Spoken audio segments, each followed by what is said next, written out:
Hey everyone, it's Irene, and today I'm super excited to be bringing Michelle Ann onto the show today. Michelle Ann is one of the few people that I know who works in federal law enforcement. Michelle's a Filipina American who is just super awesome person, really great person, good friend, and I'm super excited to hear a little bit more about her story. So thanks, Michelle, for coming on the show today. Thanks for having me, Irene. Can't wait to talk about this stuff. I feel like not a lot of people know about it, so I'm excited to share what I know, my experiences, and all that. Yeah. And so Michelle's going to tell a little bit more about what she does as a woman who works in homeland security. So it's really cool. Michelle is a queer friend of mine. I think it's just really rare to hear.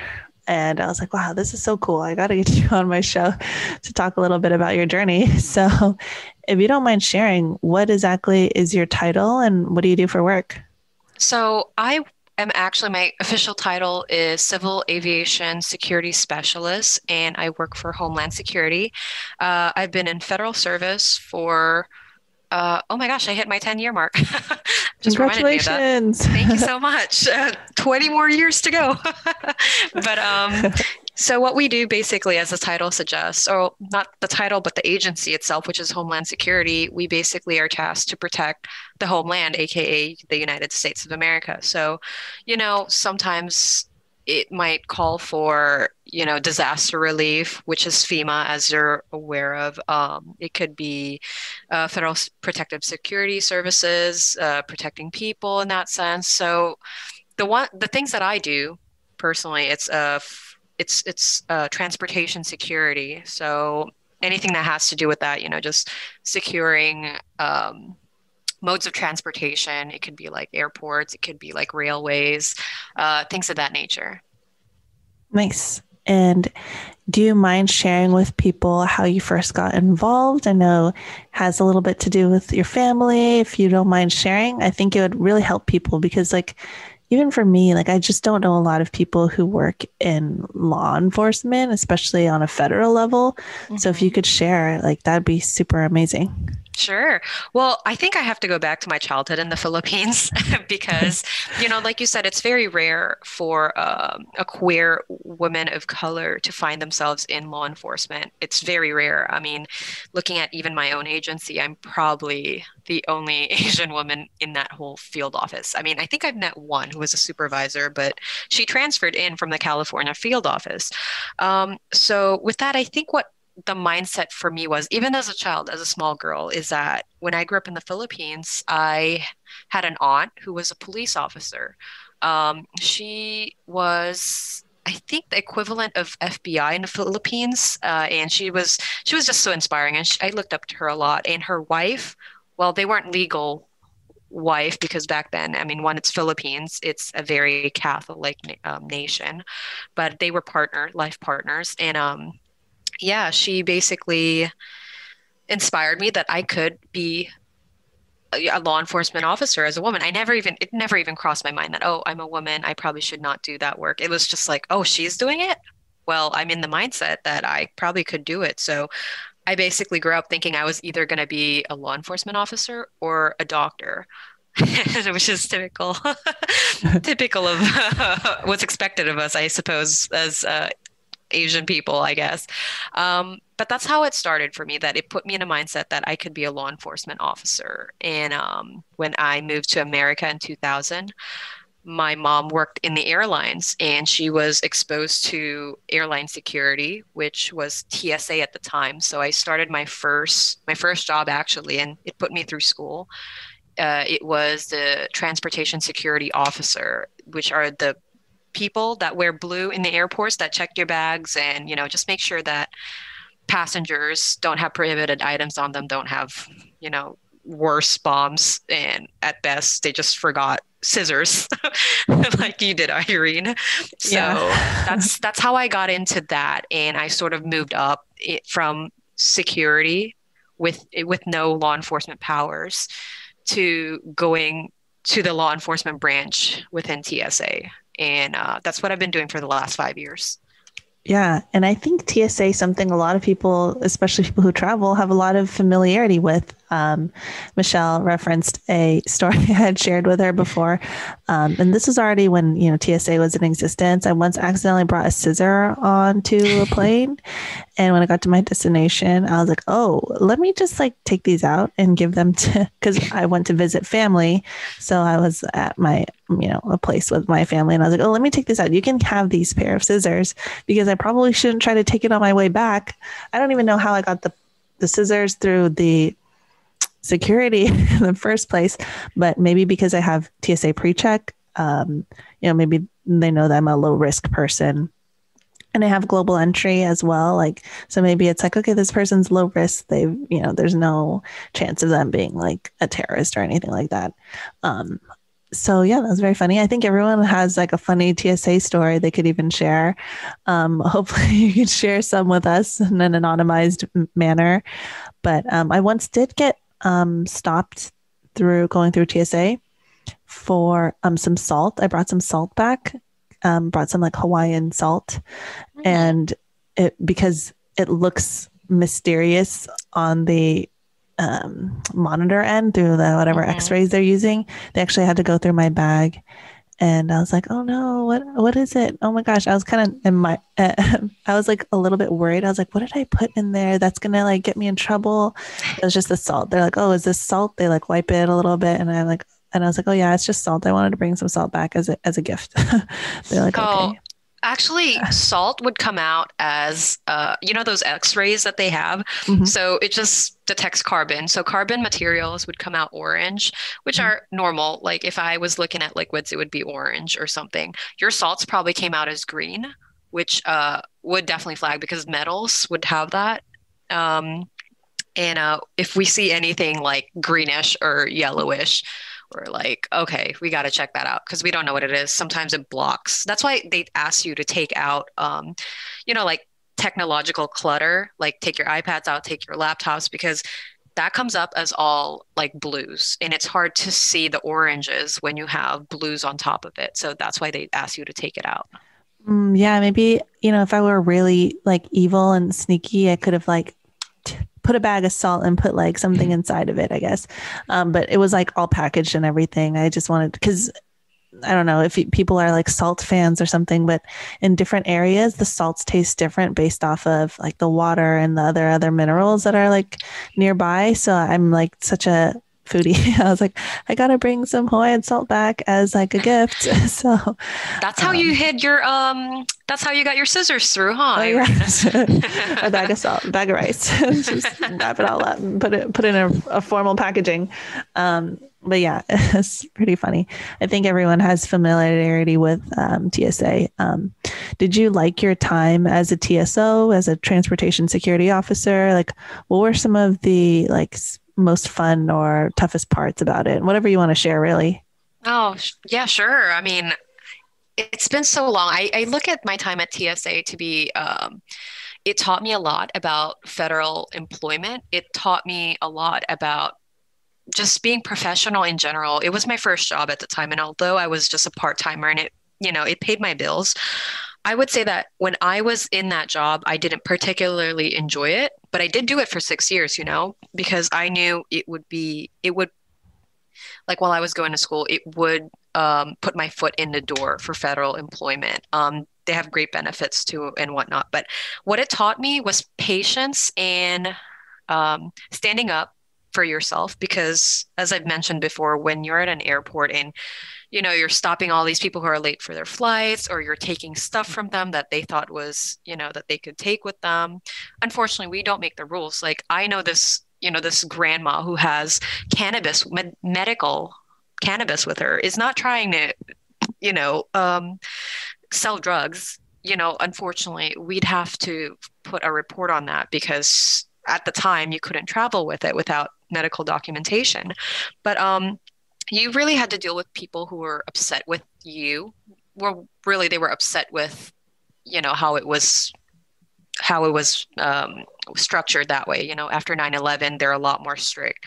But you kind of have to bore the brunt of that. And you have to conduct yourself in a very professional manner, not lose your cool, and, still do your job. So it taught me the middle ground between customer service and also how to sort of avoid conflicts without compromising what I'm supposed to be doing here, which is security. So it was not a fun time, but it prepared me for the job that I have now in law enforcement. Mhm. Yeah, I mean, it sounds like a job where you're really learning to diffuse a situation Hmm. and just like prevent people from blowing up. And yeah, I mean, I used to work in customer service roles as well. Like you learn a lot of good people skills through that. Hmm.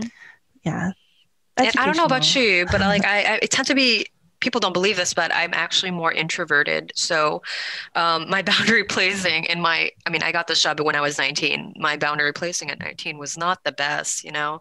I usually I did not have the best confidence. I would second guess myself, as you would when you're younger, right? You don't, although you know the job, you're trained for it, you don't know when to assert yourself, especially when the passenger is, like a 50-year-old person. And you're like, well, this person has so much more experience than me. And it kind of takes you that because you're wearing the uniform now, you're doing your job, and you know what's best. It's getting into that mindset that I think just set me up for success eventually.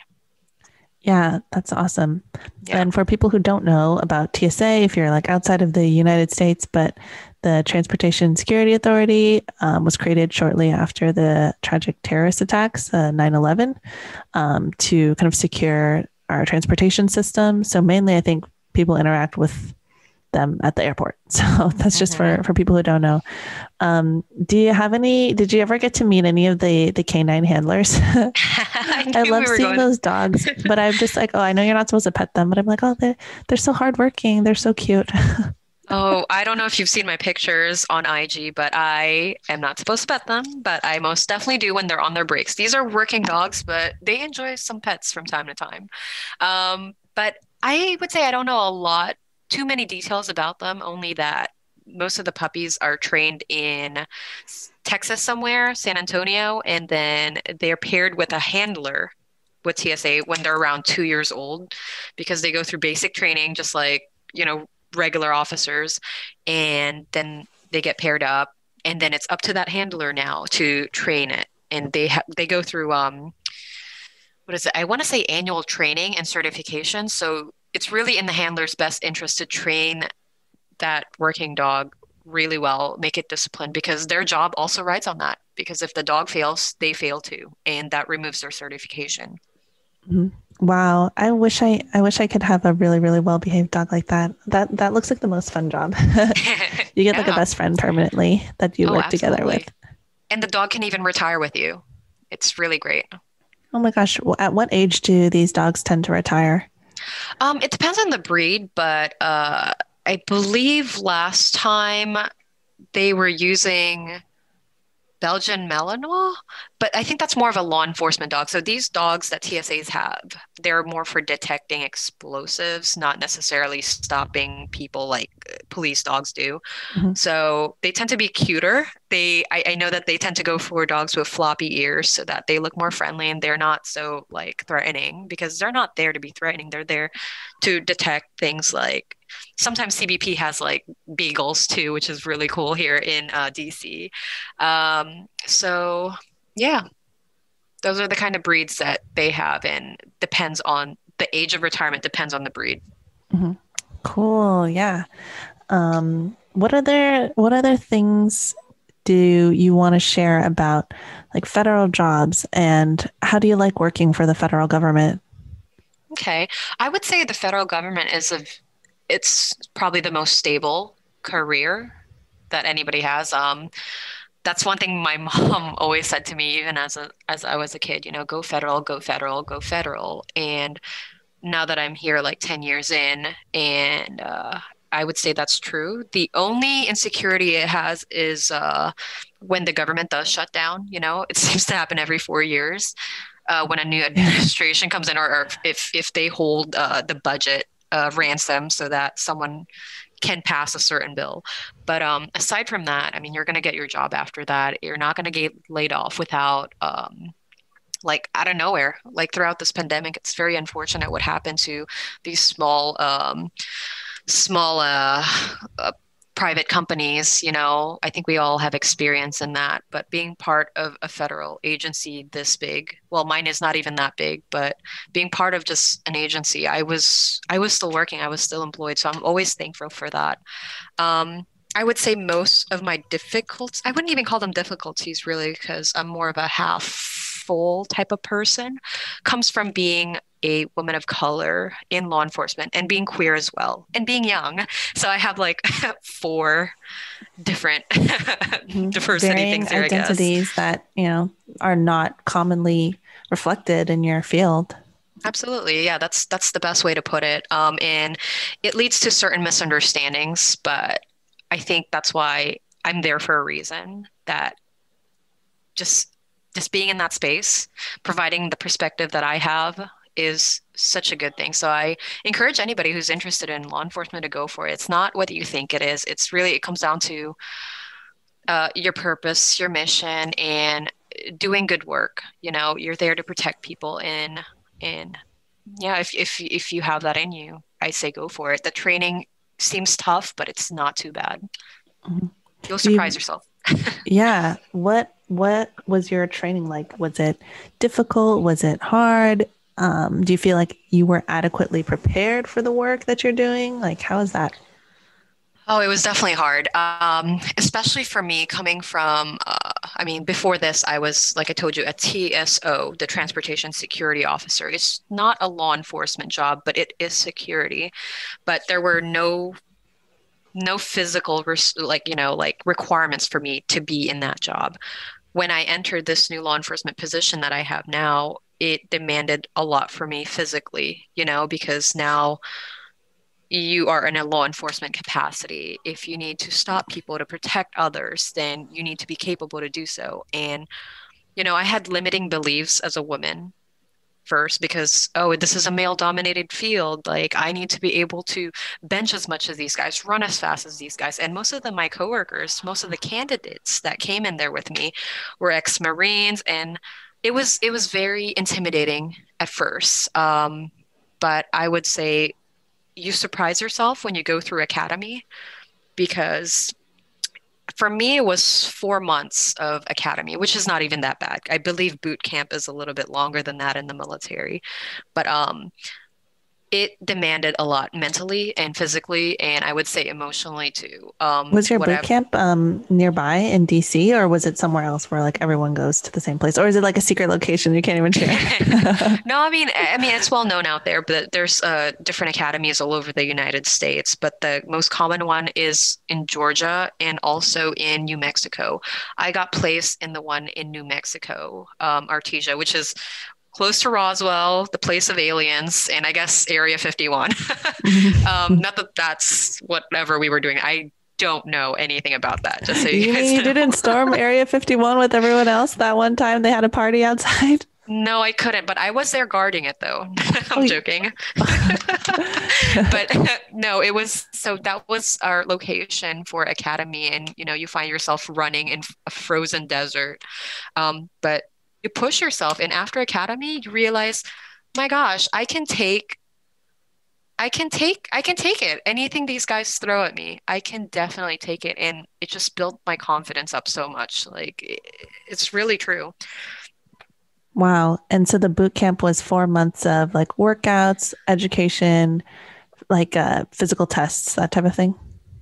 Yeah, it was all that. You have to know legal stuff. Obviously, you're enforcing the law, so you need to know what exactly you're enforcing. You need to know what your parameters are, what people's parameters are, how to diffuse situations, things like that.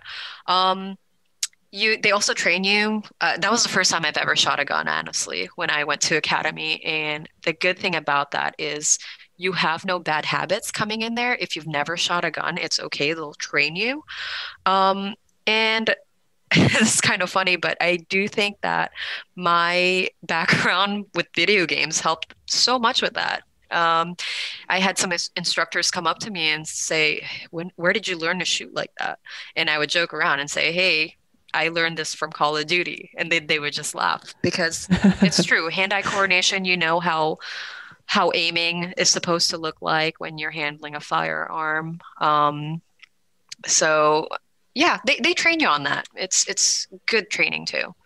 Yeah. And so this was the training you did between being a transportation security officer and being kind of the aviation officer that you're now in aviation Security. security.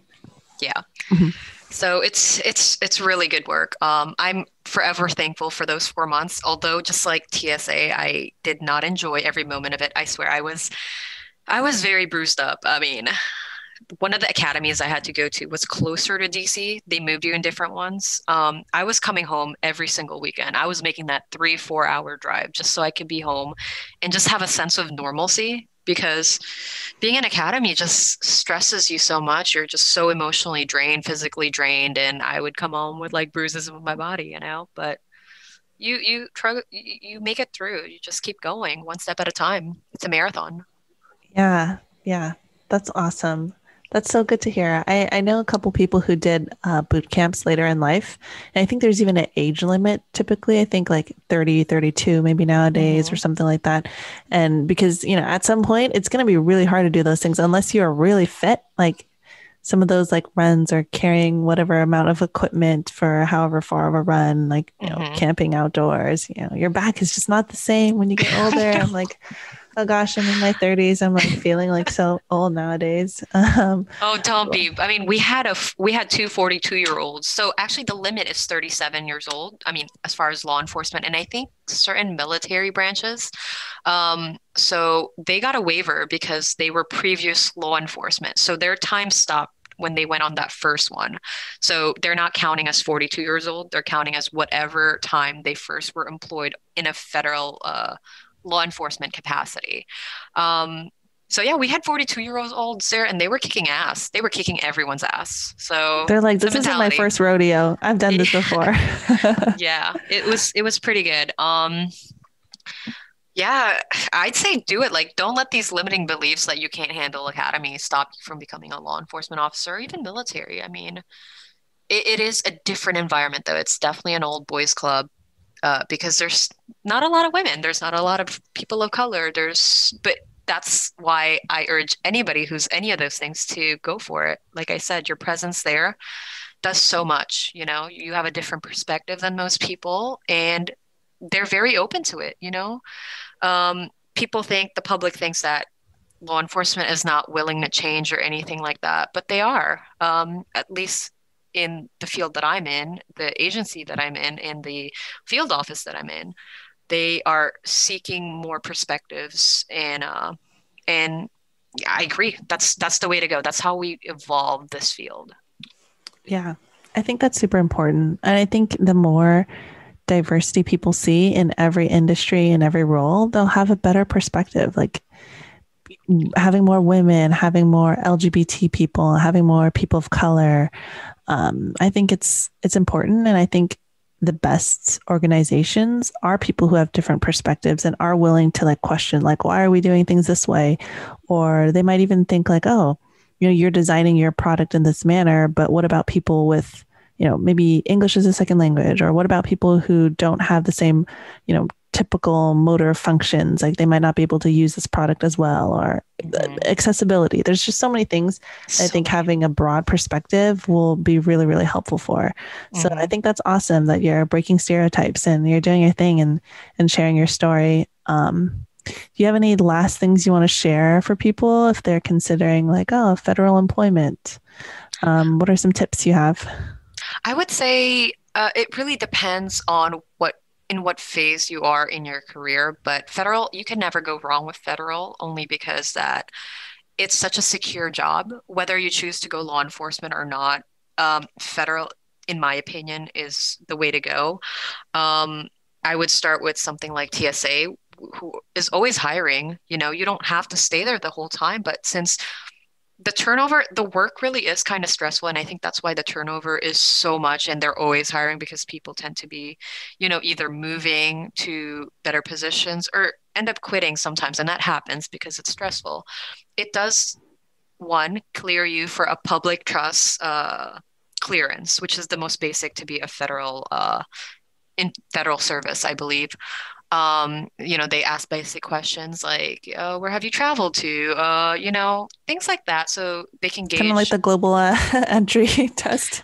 something like Have you that. been arrested Exactly. for XYZ? Nope. Yes. Yeah. So these are information you would tell global entry anyway if you're a traveler, right? So why not spend 1, 2, 3 years in there, and once you're already vetted, you can hop to another agency. I mean, I know so many people that started out with TSA and then ended up working for Department of State, Foreign Service officer, but you just have to have a clear goal in mind. And I mean, I didn't have this clear goal in mind when I was 19 with TSA, but I knew I was not going to stay there. So just take your time in there. I mean, they have good benefits, very secure, and yeah, work your way up and go elsewhere, get as many experiences as you can. So, how to put that tangibly is to basically go to usajobs.gov, where all federal jobs are listed, and make an account there. Have your resume up, have all your files, transcripts, uh, work experience listed there somewhere, and have even a mailing what would you call those mailing subscriptions? Like if say you're like for me, I'm interested in diplomatic work with Department of State. I would put in there Foreign Service officer, law enforcement, and it would shoot me an email every 1 month telling me which positions are open.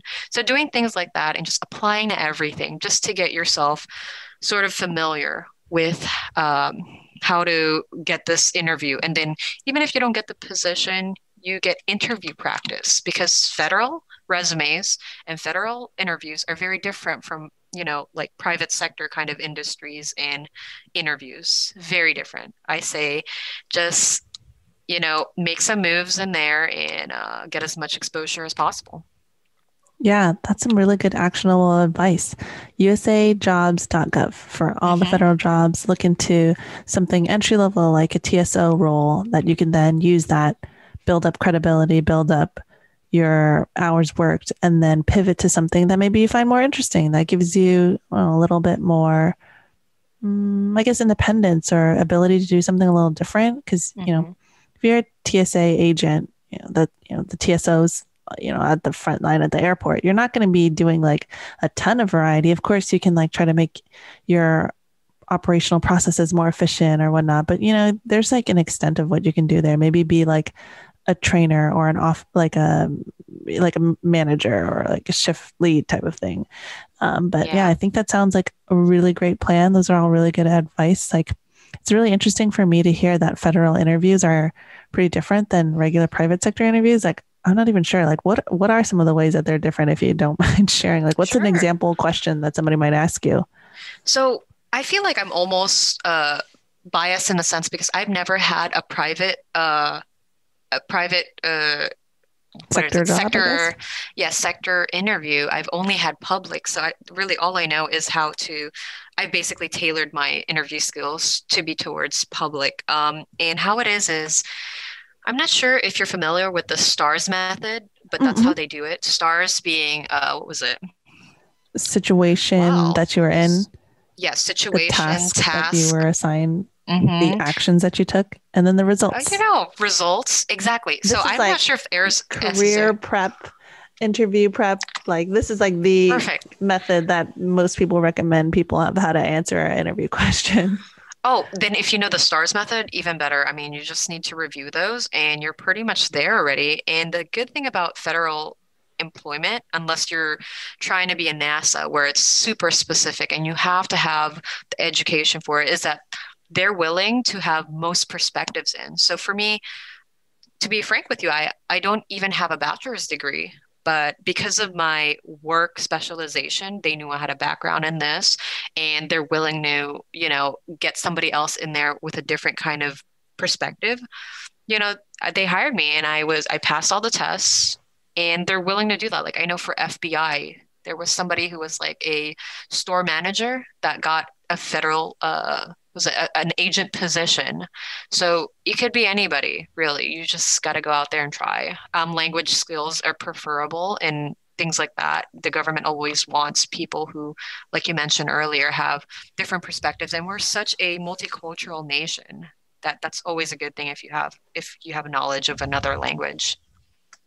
Awesome. Awesome. Wow. This is all like really useful. I mean, who knows? Maybe one day I'll be recording podcasts. The next day I'm going to be like, can't even tell you what I do for work. It's top secret. Exactly. Oh my goodness. You're going to be like bleeping yourself out every so few seconds. Yeah. Yeah. Like, oh, that vacation. I can't tell. I can't talk about it. Oh, It's okay. Next redacted. question. Next question. Redacted. Redacted. Yeah. Well, thanks so much for coming on the show today. Where can people find some more information about you if they want to Sh contact you or get in touch? Sure, sure. I mean, I'm willing to help out anybody who's trying to jumpstart their federal career. So I'm inclined to tell you what my LinkedIn is, but to be honest, I rarely check that. So I would prefer people to hit me up on my personal IG, which is, it's going to spell out Michelle Ann, but the spelling is kind of, Oh, I got it right oh, here. so I'm going to say, Instagram. Yeah. yes. So it's going to be M1CH3LL3 4NN. And I think Irene's going to have this written down somewhere because I thought I was cool. I made this in high school and I thought, hey, that's a fancy way of saying Michelle Ann. Yeah, awesome. I'll put it in the description so people can find it. But yes, so great to share your experience. I think it's so good for people. Like a lot of people maybe don't understand exactly like who are the people behind law enforcement. Like there are people here who are really just trying to do their best job as they can to protect people, to protect each other. And I think that's great. And I think there's more and more people that I'm finding out have a different perspective who are like people of color, who are maybe not what you'd stereotypically think is like, your, closed-minded law enforcement agent who's never been out of the country. And like you actually being from another country, being an immigrant, like being someone that people wouldn't expect, like someone who's like, you're just like such a nice person. And for people who don't know Michelle's like so sweet and so kind and like just an all around amazing individual. So it's so nice to hear these like stories of people like the real people behind, a whole group that a lot of people don't necessarily realize. Like there's individual people out there who are just trying to do their best. So that's awesome. Thanks so much, Michelle, for coming on the show today. Yeah, and thank you for providing all of us, not just myself, like a platform to talk and share this because there are women in law enforcement. There are queer women or queer people in general that are, going through certain things. And we wouldn't have the ability to share that without a platform like yours. So thank you for being such an awesome host, Irene. Oh, thank you. Thank you. Well, it's that time. We're going to sign off as always. Deep breath in together. Deep breath out. Have a good rest of your day, everyone. Take care.